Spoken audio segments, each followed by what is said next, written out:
여러분이 지난 시간까지 공부한 문장의 짜임과 양상은 국어 교육 과정에서 정말 중요한 부분이고 앞으로 고등학교에서 배우게 될 내용의 토대가 되는 아주 핵심적인 내용이에요. 좀 어려웠지만 반드시 이해하고 정리하셨으면 좋겠습니다. 바로 한 달 뒤 2차 지필평가 기말고사에 다시 시험 범위로 포함될 예정이니까요. 이번 시험에서 부족했던 부분들을 남은 시간 동안 꼭 보완하시기 바랍니다.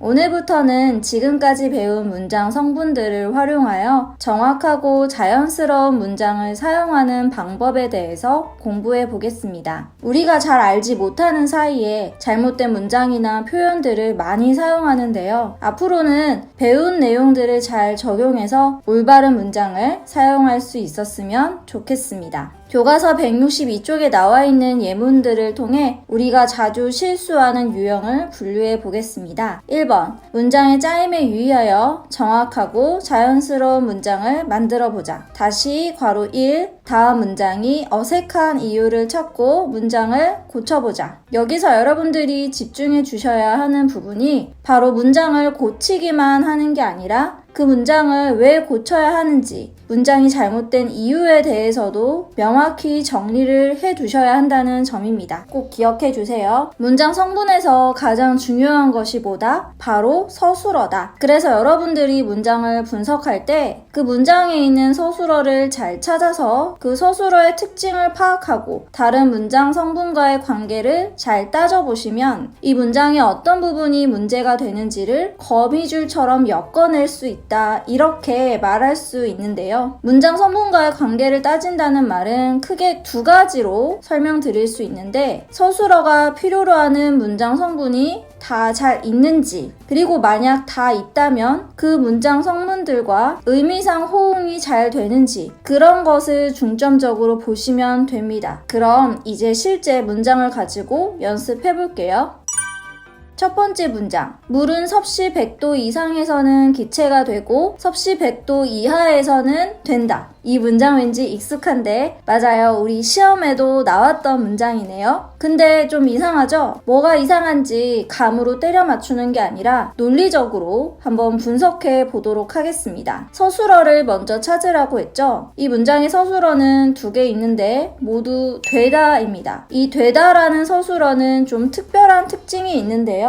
바로 문장의 필수 성분으로 문장의 의미를 보충해주는 보어가 반드시 있어야 합니다. 그러니까 주어가 뭐가 되어야 하는데 그 되는 대상, 바뀌는 대상을 반드시 알려줘야 하는 거죠. 그러니까 물이 100도씨 이상에서 뭔가로 변하는데 그 변하는 대상이 바로 보어가 되고 여기서는 기체가 부분이 보어가 되죠. 근데 이 문장은 이어진 문장이고요. 이런 겹문장에서는 서로 겹치는 부분은 생략이 될 수 있어요. 이를테면 주어 물은 앞뒤 내용에서 중복되기 때문에 생략이 된 거죠. 그런데 이렇게 생략을 할 때는 정말로 주의해야 할 점이 있어요. 중복이 되기 때문에 생략을 한 거고 그래서 그 생략된 성분을 되살렸을 때 문장이 자연스러워야 하는데요. 이를테면 이 문장에서 생략된 뒷부분의 보어를 앞부분의 보어 그대로 되살려 볼게요. 물은 섭씨 100도 이하에서는 기체가 된다.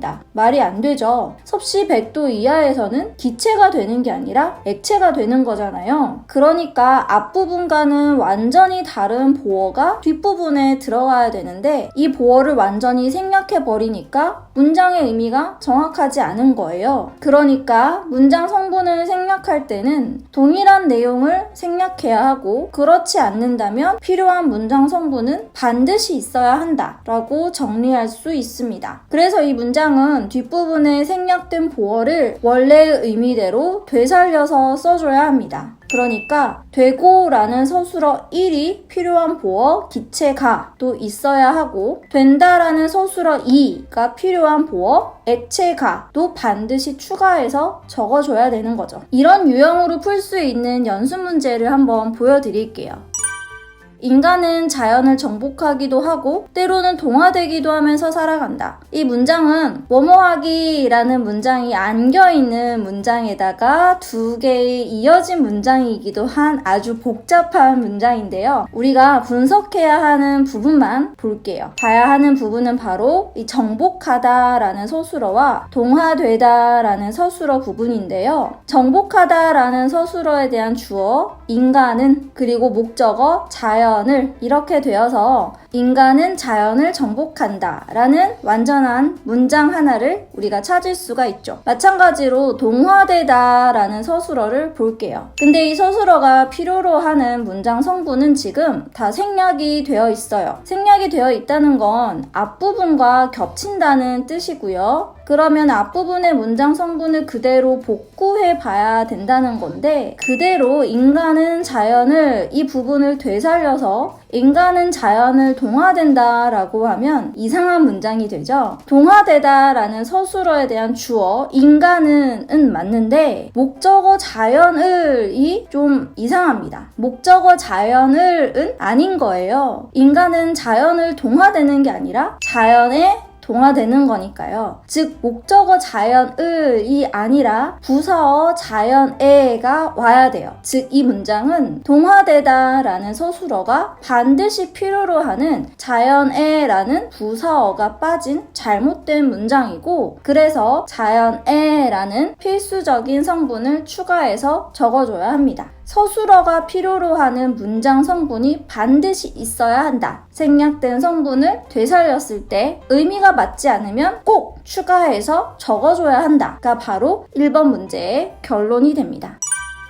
두 번째 문장, 그 일을 결코 오늘까지 하겠다를 보겠습니다. 이 문장도 뭔가 어색하죠? 어떤 점이 어색한지 한번 볼게요. 이 문장의 서술어는 하겠다 이고 결코라는 부사어가 수식을 하고 있는데요. 이 두 문장 성분의 의미가 호응이 되지 않습니다. 왜냐하면 하겠다라는 서술어는 긍정적인 의미를 가지고 있는데 결코라는 부사어는 부정의 의미를 가진 서술어와만 호응하기 때문이에요. 왜 결코라는 부사어는 부정의 의미와만 호응을 하느냐라고 물어보면 그냥 한국말이 그렇습니다. 부사어들 중에서 특정한 의미와만 호응하는 것들이 정해져 있어요. 그래서 이 문장은 두 가지 방식으로 고쳤을 수 있는데요. 부사어 결코에 맞춰서 서술어를 바꿀 수도 있고, 이 문장의 전체적인 의미를 살려서 완전히 바꿀 수도 있어요. 일단 결코라는 부사어에 맞춰서 서술어를 바꾸면 할 수 없다라는 부정 표현으로 바꾸면 되고요. 그 일을 오늘까지 꼭 할 거라는 원래 문장의 의미를 살리려고 한다면 결코라는 부사어 말고 반드시라는 부사어로 바꿔서 반드시 뭐뭐 해야 한다 라고 서술어를 다시 일치시키면 되겠죠. 그래서 그 일을 반드시 오늘까지 해야 한다 라는 당위 표현으로 고칠 수 있습니다. 이런 유형으로 풀 수 있는 연습 문제를 하나 볼게요.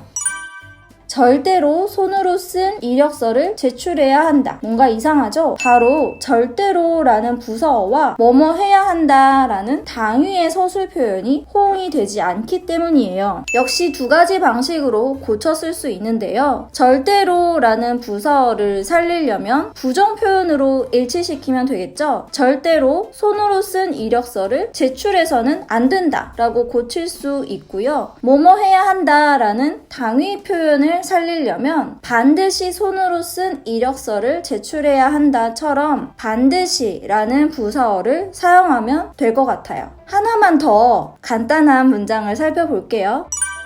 그것은 여간 재미있었다. 뭔가 이상하죠? 왜냐하면 여간이라고 하는 부사어는 부정의 의미를 가진 서술어와 호응하기 때문인데요. 그것은 여간 재미있지 않았다 처럼 바꿔야 되고요. 사실 부정 표현이긴 하지만 재미없었다는 게 아니라 재미있었다는 뜻이죠. 여간이라는 부사어에 부정의 의미가 있어서 이중 부정이 다시 강한 긍정이 되는 그런 표현이에요. 없지 않다라는 말이 사실 있다는 의미인 것처럼요. 그래서 여간을 정말이라는 부사로 바꾸어서 정말 재미있었다처럼 바꿔도 되는 거죠. 사실 우리는 모국어 화자이기 때문에 어떤 부사어가 어떤 서술어와 호응이 되는지 이런 것들을 외우지 않아도 사실 자연스럽게 알게 되는데요. 제가 방금 설명드린 몇 개 이외에도 문제에 자주 나오는 예문들이 있어요. 나올 때마다 정리해 두시면 될 것 같고 또 시간이 되면 지난번처럼 연습 문제 같이 풀면서 정리해 드리도록 하겠습니다. 오늘은 여기까지 하고요. 3번부터 다음 시간에 이어서 하겠습니다.